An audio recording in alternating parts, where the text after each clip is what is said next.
శ్రీమాత్రే నమః. శ్రీ గురుభ్యో నమః. నవంబర్ 1వ తారీఖు నుండి 15వ తారీఖు వరకు కూడా విశేషంగా రుచక యోగము అనేటువంటిది ఉందండి. అంటే కుజుడు లగ్నంలో 4వ 7వ 10వ స్థానంలో కనుక సంచారం చేస్తే విశేషంగా ధైర్యంతో కూడినటువంటి పనులు, ధైర్యంతో కూడి చేసేటువంటి పనులలో విజయములు, విశేషమైనటువంటి అంతరాయం లేకుండా ముందుకు వెళ్ళేటువంటి స్థిరమైనటువంటి స్వభావము, ప్రశాంతత, మనశ్శాంతి ఇవన్నీ కూడా గోచరిస్తూ ఉన్నాయి.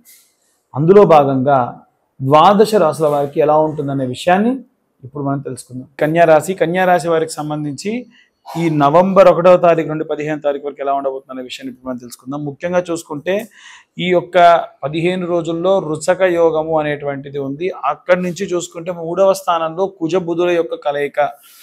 బుధుడు ఎలా ఉంది అని అంటే మంచి ఒక ఎలా చెప్పాలి, ఒక కాస్ట్లీ క్లాత్, ఏదన్నా ఒక మంచి క్లాత్ ఉందనుకోండి, దాన్ని మనం చాలా రఫ్గా పట్టుకుంటే ఎలా ఉంటుంది, తొందరగా ముడతలు పడతాయి, అంతేనా? లేదు, ఒక మంచి టాలెంటెడ్ పర్సన్ని అసలు ఏమీ లేని వ్యక్తిలా తీసుకొని వస్తే ఎలా ఉంటుంది? సో అది ఈ యొక్క బుధుడికి సంబంధించి. అంటే వ్యాపారం ఏదైతే ఉందో, ఎవరైతే వ్యాపారం చేస్తున్నారో వాళ్ళ వ్యాపారం వాల్యూ చాలా ఎక్కువైనా ఎవరు పట్టించుకోకుండా తక్కువ డిగ్రేడ్ చేసి చూడడం. అలాగే కుజుడు సొంత ఇంట్లో ఉండడం వలన విపరీతమైనటువంటి శక్తితో కూడుకొని ఉంటారు వీళ్ళు. అది కూడా 3వ స్థానంలో కాబట్టి నోటికి సంబంధించి అంటే చాలా గట్టిగా మాట్లాడతారు. 3rd హౌస్ కమ్యూనికేషన్ కదా, సో మాట్లాడడం ఎలా, గట్టిగా నవ్వినా గట్టిగా, మాట్లాడినా గట్టిగా ఎలా ఉంటుందంటే వీళ్ళు ఏదో సీక్రెట్ చెప్పినా సరే ఏదో గొడవ పడ్డట్టుగా ఉంటుంది. సో ఇది 3వ ఇంట కుజగ్రహంతో కూడినటువంటి బుధగ్రహం వల్ల ఉండేటువంటి సిచ్యువేషన్స్. మరి 2వ స్థానంలో సార్ అని అంటే 2వ స్థానంలో మనకు సూర్య భగవానుడు ఉన్నాడు. ఈ సూర్య భగవానుడు రాజకీయ నాయకులకు సంబంధించి ప్రతీతి అధికరణ సిద్ధి అంటే సూర్యుడే కదా ఇవ్వాల్సింది. టీమ్ లీడింగ్ పొజిషన్స్లో ఉన్న వాళ్ళు, రాజకీయ నాయకులు, సినిమా రంగాల వాళ్ళు. ఇక్కడ రాజకీయం సినిమా రెండు కలిసింది. శుక్రుడు వచ్చేసి సినిమా రంగానికి సంబంధించి, ఈ సినిమా రంగానికి సంబంధించి శుక్రుడు చాలా అద్భుతంగా ఉన్నాడు. స్వక్షేత్రంలో ఉంటే సినిమా వాళ్ళకి అసలు అద్భుతంగా ఉంటుంది.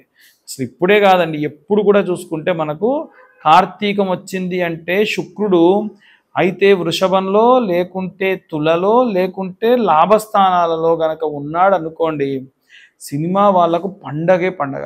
ఇప్పుడు చూసుకుంటే నవంబర్, డిసెంబర్, ఆ తర్వాతకు వచ్చేటువంటి జనవరి, ఇవన్నీ కూడా ఏంటంటే ఎక్కువ శాతం జనాలందరూ సంవత్సరంలో ఏదో బాగా అలసిపోయిన ఫీలింగ్లో ఉండి బయట మాధ్యమాలకు ఎక్కువగా వెళ్ళేటువంటి రోజులు కాబట్టి ఈ మీడియా ఫీల్డ్ వారందరికీ కూడా చాలా బాగుంటుంది. అలాగే ఈ యొక్క కన్యారాశి వారికి సంబంధించి 12వ స్థానంలో కేతువు 12వ స్థానంలో సంచారం చేస్తే మనకి ఏదన్నా ఆరోగ్య సమస్యలు వచ్చి ఎంఆర్ఐ టెస్ట్లు కానీ, సిటీ స్కాన్లు కానీ చేయించాల్సిన అవసరం రావచ్చు. జాగ్రత్తగా ఉండండి కన్యారాశి వాళ్ళు. అలాగే ఏకాదశ స్థానంలో గురుగ్రహ సంచారం. ఏకాదశ స్థానంలో గురుగ్రహ సంచారం అంటే మీ సొసైటీ, మీ ఫ్రెండ్ సర్కిల్, మీకున్న పరపతి, మీకున్న ఇన్ఫ్లుయెన్స్ ఇవన్నీ కూడా గురువు 11వ ఇంట్లో ఉండి లాభిస్తాడు. సో మీకు అద్భుతంగా ఉంటుంది. 11వ ఇంట్లో గురువు ఆయన కర్కాటకంలో ఉన్నాడు, అది కూడా అద్భుతంగా ఉంటుంది, దాంట్లో ఎటువంటి సందేహం లేదు. ఇక విశేషంగా చూసుకుంటే సప్తమంలో శని, షష్టమంలో రాహువు, ఇవి మిశ్రమ ఫలితాలు ఇస్తాయి. ఎలా అంటే బాగా ఆలోచించే వ్యక్తి ఉన్నట్టుండి ఆలోచనల్ని మార్చుకోవడం, ఉన్నట్టుండి భార్యాభర్తలు ఇద్దరు అప్పటిదాకా బాగున్న వాళ్ళు తగాదాలు పడడం, ఇలాంటి విపరీత ధోరణులు ఎక్కువగా ఉంటే ముఖ్యంగా భూమిని నమ్ముకొని చేసే వాళ్ళందరూ కూడా చాలా అద్భుతంగా ఉంటుంది. ఇవన్నీ గోచారరీత్యా చెప్పే విషయంలో మాత్రమే.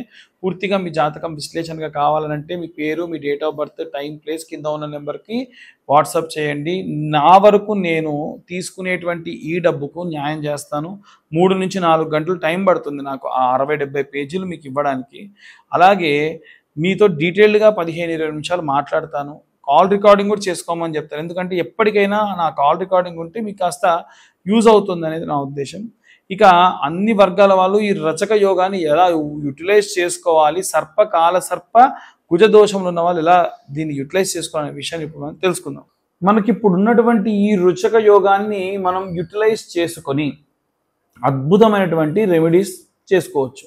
ముఖ్యంగా ఎవరెవరికైతే కాలసర్ప దోషం ఉందో, కుజదోషం ఉందో, అలాగే ఎవరికైతే ఈ దోషముల వల్ల ఏవైనా సరే సంతానం లేకపోవడము, మిస్క్యారేజ్లు అవ్వడము, లేదా విశేషంగా వివాహం కాకుండా చాలా ఇబ్బందులు పడుతూ ఉన్నారో వారందరూ కూడా ఈ రెమెడీస్ పాటించవచ్చు. చాలా సింపుల్ అండి. మనందరికీ తెలుసు సర్పదోషాలు ఎలా వస్తాయంటే పుట్టలు ఎవరన్నా సరే కూల్చేస్తే వారి సర్పదోషాలు వస్తాయి. అది ఇప్పుడే కాదు, మనం గత జన్మలో కూల్చిన, మనమే మన వంశంలో పూర్వీకులుగా పుట్టి మన చేతి ద్వారా ఒక పుట్ట కూల్చిన, ఒక సర్పం సంహరించిన, ఆ సంహరించినటువంటి ఆ సర్పానికి సంస్కరణ చేయకుండా, అంటే పాము చచ్చిపోయింది మన వల్ల తెలియక, దానికి సంస్కరణ అంటారు. అలాంటి సంస్కరణ చేయకపోతే కూడా విశేషమైనటువంటి దోషములు వస్తాయి. అలాంటి దోషములు రాకుండా ఉండాలి అంటే ఏం చేయాలనేటువంటిదే ఈ రెమెడీ. మనందరికీ తెలుసు పుట్టమన్ను అని ఇవాళ రేపు పూజా స్టోర్లో చాలా విరివిగా దొరుకుతున్నాయి. ఎక్కడైతే మనకు సాధారణంగా ఈ యొక్క పుట్టలు స్వయంగా వెలిసి ఉంటాయో, మనము ఉదాహరణకు చెప్పాలనంటే ఇంతకు ముందు కూడా మనం చాలాసార్లు ప్రస్తావించి ఉన్నాం. ఆంధ్రాలో నీలంపాటి అమ్మవారు, నిదానంపాటి అమ్మవారు దేవాలయం దగ్గర విశేషంగా పుట్టలు ఉంటాయి. మోపిదేవి క్షేత్రానికి వెళ్ళినా ఉంటాయి. మన హైదరాబాద్కు వస్తే ఉస్మానియా క్యాంపస్ లోపల అమ్మవారికి సంబంధించినటువంటి దేవాలయం ఉంటుంది, అందులో పుట్ట ఉంది. అలాంటి చోటికి ఈ రుచక యోగం ఉన్నప్పుడు, ఎందుకు రుచక యోగం ఉన్నప్పుడు చేయాలనంటే సుబ్రహ్మణ్యేశ్వర స్వామియే ఈ యొక్క కుజుడికి అధిదేవత, ప్రత్యధి దేవతగా ఉంటాడు. కాబట్టి అలాంటి కుజదోష నివారణ కోసము సర్ప సంబంధితమైనటువంటి రుచక యోగం ఉన్నప్పుడు చేస్తే మంచిది. అలా చేయడం వల్ల సర్పదోషాలు, కుజదోషాలు పోతాయి. ఈ పుట్టమన్ను తీసుకెళ్ళి ఆ పుట్టల దగ్గర వేసి కొన్నన్ని పాలు పోయాలి. చాలామంది అంటారు అదేంటండి పాములు నోరు తెరిచి పాలు తాగుతాయా, పోస్తే అంటారు. పాలు పోసేది పాముల కోసం కాదండి, పాము పుట్ట కోసం. ఎప్పుడైతే మీరు పుట్ట గట్టి పడాలి, మట్టి గట్టి పడాలి అంటే నీళ్ళ కంటే పాలు పోస్తే గట్టి పడుతుంది. మనం వేసినప్పుడు పుట్టమన్ను దాంట్లో పాలు కలిసి ఆ పుట్ట చాలా గట్టిదనాన్ని సంతరించుకుంటుంది. దాని వలన సర్పం నివాసం ఉండేదానికి బాగుంటుంది. దాని వలన గత జన్మలో చేసినటువంటి దోషములు ఎన్నో పోతాయి. కాబట్టి విశేషంగా ఈ రెమెడీని పాటించడం మంచిది. ఒకటి. ఇక రెండవది ఏమిటి అంటే, ఎవరైనా సరే ఈ యొక్క రుచక యోగం ఉన్నప్పుడు ఏవైనా సరే సుబ్రహ్మణ్యేశ్వర స్వామి క్షేత్రాలు ఉంటాయి. మోపిదేవి క్షేత్రం కానివ్వండి, అలాగే పళని, కుక్కి, తిరుత్తని, తిరువన్నామలై, ఇలా కొన్ని క్షేత్రాలు ఉన్నాయి. సుబ్రహ్మణ్యేశ్వర స్వామి విశేషంగా ఉన్నటువంటి క్షేత్రములు తిరువన్నామలై కాదు, ఇంకా మిగిలిన 6 క్షేత్రములు ఉంటాయి. స్వామివారు వల్లీదేవిని వివాహం చేసుకుంది, దేవసేనాదేవిని వివాహం చేసుకుంది, ఆయన తారకాసుర సంహార వదన చేసినటువంటిది. ఇలా క్షేత్రాలు ఉన్నాయి. మీరు ఆ క్షేత్రాలు ఏదో ఒకటి దర్శించండి ఈ యొక్క 15 రోజుల్లో, ఆ తర్వాతకు వచ్చేటువంటి 15 రోజుల్లో అయినా సరే. ఈ కార్తీకంలో సుబ్రహ్మణ్య క్షేత్రానికి వెళ్ళి దర్శించి ఏం చేయాలనంటే, ఆ నేల మీద ఉన్న మట్టి ఉంటుంది కదా, ఆ మట్టి తీసుకొని రండి. అంటే దేవాలయం లోపల, దేవాలయ గోపురం కిందనో ఎక్కడైనా సరే, అది ఎవరైనా తొక్కుతూ వెళ్తున్నా పర్లా, ఆ మట్టి తీసుకురండి.